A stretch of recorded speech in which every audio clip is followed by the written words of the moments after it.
So how are we going to survive these oil price hikes, ano? Although nakikita natin na at least medyo parang merong good news na nagaganap dahil pababa ang trend, no, ng oil price ngayon dahil mukhang may ceasefire na nagaganap, ano?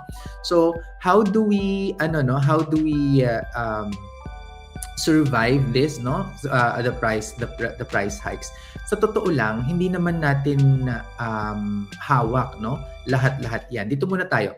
Tipid tips sa gasolina na environment friendly. Paano ba natin yan gagawin, ano? So unang-una, syempre, bawasan natin ang ating labas, ano? Kasi syempre, ano ngayon iwasan dapat natin talaga ang iwasan natin ang pag-splurge dahil may oil surge tayo, no? So yun yung kailangan natin na tandaan. Tapos kung tayo naman po ay malapit lang yung ating pupuntahan, baka naman pwedeng tayo ay maglakad o magbisikleta na lamang. Kasi alam nyo, yung mga dyan sa Pilipinas, 2 o 3 kanto lang nagta-tricycle pa. Naku, lakarin nyo na yan. It's good for the heart. It's good for the environment. And then, take public transportation. Ayan, no? Alam nyo, sa totoo lang ako po ay nandito sa Spain ngayon, ano? At hindi po ako bumili ng sasakyan dito kahit kaya ko pong bumili ng sasakyan dahil napaka-efficient ng public transportation. Napaka-tempting nga actually na bumili ng sasakyan kasi wala namang gaanong traffic din dito. Pero dahil nga ang efficient ng transportation ay hindi namin siya pinoproblema. Alam niyo po ba, mas mura pa dito ang MRT, no, LRT, yung ating metro dito sa Spain kaysa diyan sa Pilipinas. Kasi dito bibili ka ng 10 ticket, no? 10 ticket sa halagang 73 cents na euro, no? So mga nasa 7.3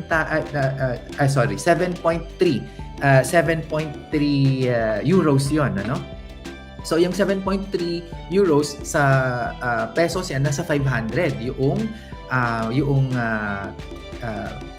trips. So lumalabas ang isang trip ay 50 pesos, okay?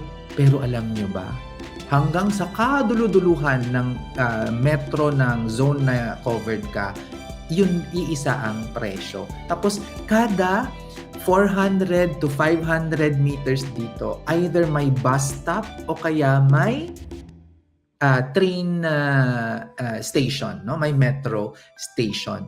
Kaya sa totoo lang, ano din to responsibilidad din ito talaga ng gobyerno, no? Kasi hindi naman tayo ang may kagagawan nito, no? Kasi ang konteksto talaga nito, structural and systemic yung problema nung ating public transportation. Hindi lang ito personal problem. Kaya dapat ang gobyerno magbigay ng affordable and accessible public transportation, ano? Kasi ang nangyayari po ay inuuna nila ang kanilang mga projects kung saan sila ay makakakurakot. At saan yan, no? Doon sa mga flood control projects, ganyan, sa mga ghost projects nila, dyan nila nilalagay, ano? Sana naman po ay makonsensya na kayo sa mga ginagawa ninyo. Sa totoo lang, natabunan na ang issue ng mga flood control projects na yan dahil po sa oil price hike, ano? Pero yun, public transportation po ang makakapagbigay ng solusyon sa atin ng panahon ng krisis. So ngayon dito sa Spain, ano, ay hindi namin masyadong maramdaman ang pagtaas ng cost ng public transportation. Actually, wala talaga sa amin, ano, kasi we use public transportation at dahil napaka-efficient niya, handa na yung sistema bago pa nangyari yung crisis, okay? At ang isa pa na tinitignan natin dyan, ano, ay nag-shift sila to renewable energy, no?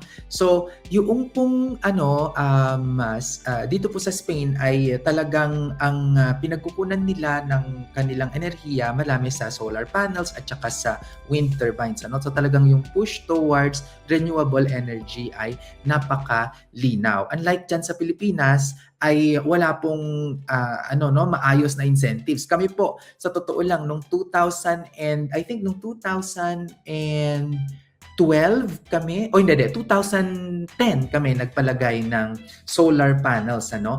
Diyos ko, yung kalbaryo para tayo ay makapagkuha ng net metering at makakuha ng benepisyo. Parang 1 taon namin na prinoseso. At ngayon, sinasabi nila, bumilis naman. Gaano kabilis? 6 na buwan. O, di ba? Kasi sa totoo lang, pag sa panahon ng krisis talaga, ang dapat na ginagawa natin dito ay handa tayo bago pa dumating ang krisis. At ang paghahanda ay hindi lang para sa atin bilang mga individual, bilang mga citizens.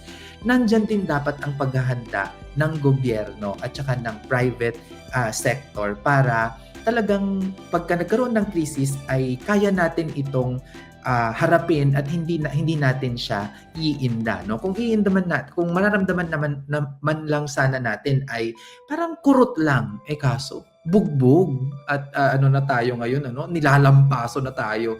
Ganun talaga yung pakiramdam. Ano pa yung pwedeng gawin ng gobyerno, para dito sa price hike na ito sa oil, no?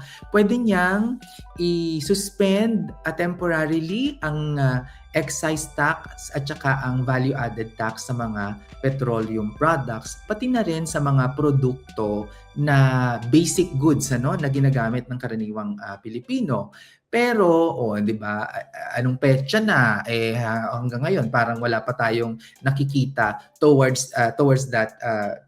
that direction. Kasi sa totoo lang, pag tinitignan natin 'yan, ang pag ganitong may krisis at tumataas ang presyo ng bilihin, tapos tayo yung bumibili, ganun pa rin yung tax rate, lumalaki yung tax collection ng gobyerno natin. O pag lumaki yung tax collection nila, edi mas marami na naman silang kukurakutin. Yun kaya ang dahilan kung bakit ayaw nila, na bawasan or tanggalin ang VAT para sa gasolina ngayon na kailangan siya, at saka sa mga basic goods and services na tinatangkilik, ng mga low-income households natin.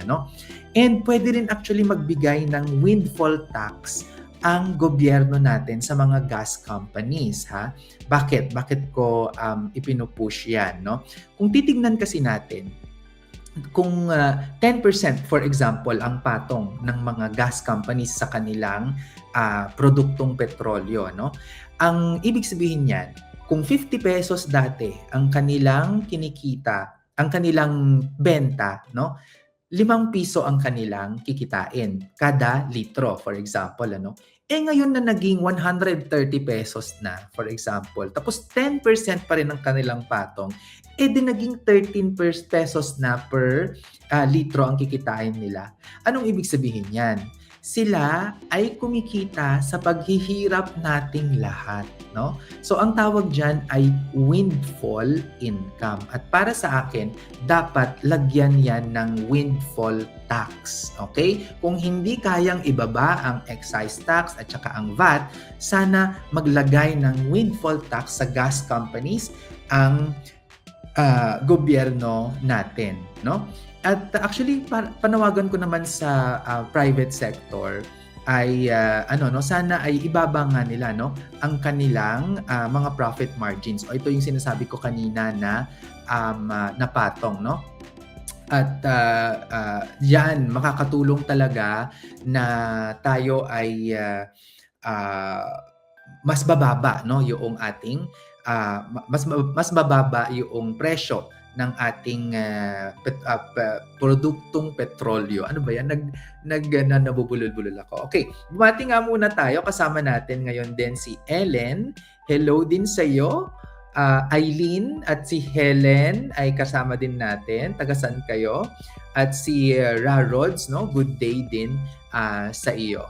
Okay, so pagpatuloy natin ang ating discussion, kasi ang pinag-uusapan natin ay ang tipid tips natin sa gasolina, ha? So yan, bawasan ng paglabas, maglakad o magbisikleta, take public transportation. Kung kaya natin, mag-shift tayo to electric vehicles or to renewable energy, Kasi for example, marami akong mga kaibigan na ang sinasabi nila ay mas nakatulong sa kanila na nakabili sila ng electric vehicles kasi may mga motor po na electric vehicles din po ang electric na po ang nagpa-power sa kanila, hindi na gasolina. So po pwede nyo po rin yung gawin niyang option. Yan po ay kung meron tayong pambili, hindi ba? Ang problema kung wala tayong pambili. Pwede po natin planuhin ang ating biyahe, no? Mag-carpool po tayo or rideshare, lalong-lalo na kung pareho naman tayo ng village na panggagalingan. Tuhugin natin ang mga pupuntahan natin o kaya tayo ay magpasabay o magpabili na lang doon sa mga lalabas para hindi tayo gagastos masyado sa transportation, no? So, yun. Ano pa yung mga pwede natin gawin? Pwede tayong maghanap ng murang gasolina, no? At ito po yung nakita natin na ina-advise ng iba, no? So, umiwas daw na magpagas sa mga expressway at major highways dahil usually ito ay mas mahal. Tapos, doon daw sa Freeport Zone area sa Subic, mas mura din daw po dyan. So, pwede nyong i-check yan. And then, bumili tayo ng regular gas. So, wag muna tayo doon sa mga premium na mga brands ng mga gas na yan. Kasi, sa totoo lang, ang gas ay gas. Pareho lang naman ang pareho lang naman ang epekto niyan sa ating paglalakbay. Okay. Ano pa yung mga pwede nating gawin, So we have to also spend smart in terms of our gasolina. So kung mayroon tayong credit cards na may fuel rebates, gamitin natin ito, pero if and only if you always pay your credit card in full, no? So hindi ito applicable sa iyo kung ang credit card mo may naiiwan na balance, okay? This is not for you. So what else can you do?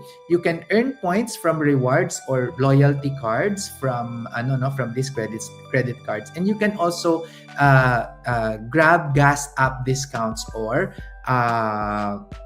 promos, kasi usually yung mga apps ng mga gasoline stations ay may mga discount sila, o may mga points na na-earn. So pwede mong i-take advantage yung mga yun. Okay? What else? Pwede rin tayong mag-consider ng delivery kasi mas mataas ang mileage po ng motor kaysa sa four-wheel na sasakyan. And we also help employ riders in this way. Tapos, kung kaya natin magpag-grocery deliveries na lang tayo para group and planned by supermarkets na yan, mas efficient. Hindi yung lahat tayo ay isa-isa na pupunta sa supermarket. And with this, you can also save time. What else? You can also drive smart. Kasi syempre kapag tayo ay gumagamit talaga ng kotse, kailangan natin na maging smart sa pagdadrive. So we have to drive slowly and steady yung speed natin para yung maintenance ng sasakyan natin ay mas maayos. We also have to ensure that our tires are properly inflated. Gamitin natin yung eco mode ng ating sasakyan as much as possible, and mag-regular car maintenance tayo. Tapos mag-avoid tayo ng rush hour para less idling and less air conditioning, So, yan po yung ating mga tipid tips para sa gasolina.